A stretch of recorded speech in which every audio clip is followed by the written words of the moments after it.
ಬಳ್ಳಾರಿ ಗ್ರಾಮೀಣ ಭಾಗದಲ್ಲಿ ಕಾಡು ಪ್ರಾಣಿಗಳ ಭಯ. ಗ್ರಾಮದೊಳಗೆ ಚಿರತೆ, 21 ಕುರಿಗಳ ಮಾರಣ ಹೋಮ. ಜಿಲ್ಲಾ ಉಸ್ತುವಾರಿ ಸಚಿವರ ತವರಲ್ಲಿ ಜನರ ಜೀವಕ್ಕೆ ರಕ್ಷಣೆ ಇಲ್ಲದಂತಾಗಿ ಭಯದಲ್ಲಿ ಜನ ಬದುಕುವಂತಹ ಪರಿಸ್ಥಿತಿ ನಿರ್ಮಾಣವಾಗಿದೆ. ತಾಲೂಕಿನ ಗ್ರಾಮೀಣ ಕ್ಷೇತ್ರದ ಸಂಜೀವ ರಾಯನಕುಂಟೆ ಗ್ರಾಮವಂತೂ ಕಾಡು ನಾಡು ಎಂಬುವಂತಾಗಿದೆ. ಈ ಗ್ರಾಮದ ಕಡೆ ಜನ ಪ್ರತಿನಿಧಿಗಳಂತೂ ಸುಳಿವಿಲ್ಲ, ಇನ್ನು ಅಧಿಕಾರಿಗಳಂತೂ ಹೇಗಿದ್ದಾರೋ ಜನರಿಗೆ ತಿಳಿಯದೇ ಇಲ್ಲಂತೆ.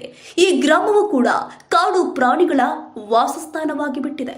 ಎಷ್ಟೋ ಬಾರಿ ಅರಣ್ಯ ಸಿಬ್ಬಂದಿಗಳಿಗೆ ಕರೆ ಮಾಡಿ ಮನವಿ ಮಾಡಿದ್ರೂ ಕೂಡ ಇದಕ್ಕೂ ನಮಗೂ ಸಂಬಂಧವಿಲ್ಲದಂತೆ ವರ್ತನೆ ಮಾಡುತ್ತಿದ್ದಾರೆ ಎಂಬುದು ಗ್ರಾಮಸ್ಥರ ಗಂಭೀರ ಆರೋಪ.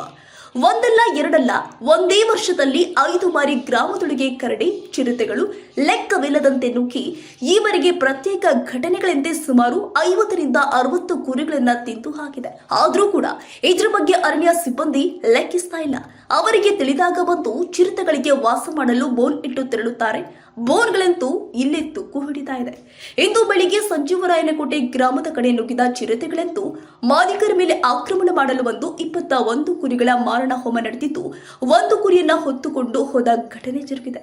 ಸಣ್ಣ ತಿಮ್ಮಪ್ಪ ಮಗ ಮಂಜು ಎಂಬುವರಿಗೆ ಸೇರಿದ ಕುರಿಗಳು ಇವಾಗಿದ್ದು, ಚಿರತೆ ದಾಳಿ ವೇಳೆ ಸ್ಥಳದಲ್ಲಿ ಇದ್ದ ಕುರಿ ಮಾಲೀಕರು ಹಾಗೂ ಸಾಕು ನಾಯಿಗಳು ಭಯಭೀತರಾಗಿ ಓಡಿ ಹೋಗಿದ್ದು, ಕುರಿಗಾರಿಗೆ ಅಪಾರ ನಷ್ಟವಾಗಿದೆ. ಸಂಬಂಧಪಟ್ಟ ಅಧಿಕಾರಿಗಳು ಹಾಗೂ ಜನಪ್ರತಿನಿಧಿಗಳು ಪರಿಶೀಲಿಸಿ ಕುರಿಗಾರಿಗೆ ಯಾವುದೇ ಕಾರಣಕ್ಕೆ ಅನ್ಯಾಯವಾಗದಂತೆ ಪರಿಹಾರ ಒದಗಿಸಿ ಕೂಡಲೇ ಚಿರತೆಯನ್ನ ಸೆರೆ ಹಿಡಿಯಬೇಕೆಂಬುದು ಗ್ರಾಮಸ್ಥರ ಒತ್ತಾಯವಾಗಿದೆ. ರಾತ್ರಿ ಎಷ್ಟೊತ್ತಲ್ಲಾಗಿದ್ದಾನೆ ಇದು? 1:30 ಏನೋ ಆಯ್ತು, ಚಿರತೆ ಬಂದು ಅಟ್ಯಾಕ್ ಮಾಡಿದ. ನೀವು ಇಲ್ಲೇ ಇದ್ರೆ? ಒಬ್ಬರೇ ಇದ್ರೆ. ನೀವು ಚಿರತೆ ನೋಡಿದಾರೆ? ಎಷ್ಟು ಬಂದಿದ್ವು? ಒಂದೇ ಕಾಣಿತ್ತು ನನಗೆ. ನಾನು ಅದು ಆರ ಮೀರ ಬಿಡ್ತು, ಊರ ಕೋಡೆ. ಹೌದಾ? ನಿಮ್ಮ ಸಹಾಯಕ್ಕೆ ಬೇರೆ ಯಾರು ಇದ್ದಿಲ್ಲ ಇಲ್ಲಿ? ಇಲ್ಲಿ ಯಾರು ಇಲ್ಲ, ನಾನು ಒಬ್ಬನಿದ್ದೆ. ಒಟ್ಟು ನೀವು ಚಿರತೆ ನೋಡಿದಿರ?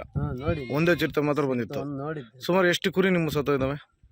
ಸುಮಾರು ಒಂದು 20 ಮರಿಗಳು ಮತ್ತೆ ಮರಿಗಳು ಕುರಿಗಳು ಎಲ್ಲ ಸೇರಿಸಿ ಒಂದು 20 ಕುರಿ ಹೋಗಿದಾವೆ. ಈಗ 4 ವರ್ಷದಿಂದ ಇದೇ ಥರ ಐತೆ.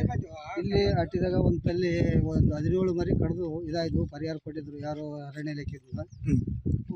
ಆಮೇಲೆ ಇನ್ನೊಂದು ತಲ್ಲಿ ಅಟ್ಟಿದಾಗ ತೂರಿ ಇದಕ್ಕೆ ಕಡ್ದಾಗ ಅವಾಗ ಇದು ಮಾಡಿದ್ರು. ಇವಾಗ ಅಟ್ಟಿದಾಗ ಬಂದು ಇಲ್ಲಿ ಬೈಲಾಗ ಕುರಿ ಹೊಡೆದಾಗ ಬಂದು ನುಗ್ಗಿ ರಾತ್ರಿ 1 ಗಂಟೆಗೆ ಸಕಾಲ ಇದು ಮಾಡಿದ್ರು ಸರ್. ಒಬ್ಬರ ಕಾಯಕಿದ್ದಾಗ ಅವ್ನ ಮೇಲೆ ಅಟಕ್ ಆಗೋ ಮೂಮೆಂಟ್ ಇತ್ತು. ಅವ್ನು ಬಿಟ್ಟು ಓಡಿದಾಗ ಇಷ್ಟೊಂದು 21 ಜೀವದಾನುಗಳು ಕಡ್ದು ಹಲಾಕ ಮಾಡ್ಯಾವ ಸರ್.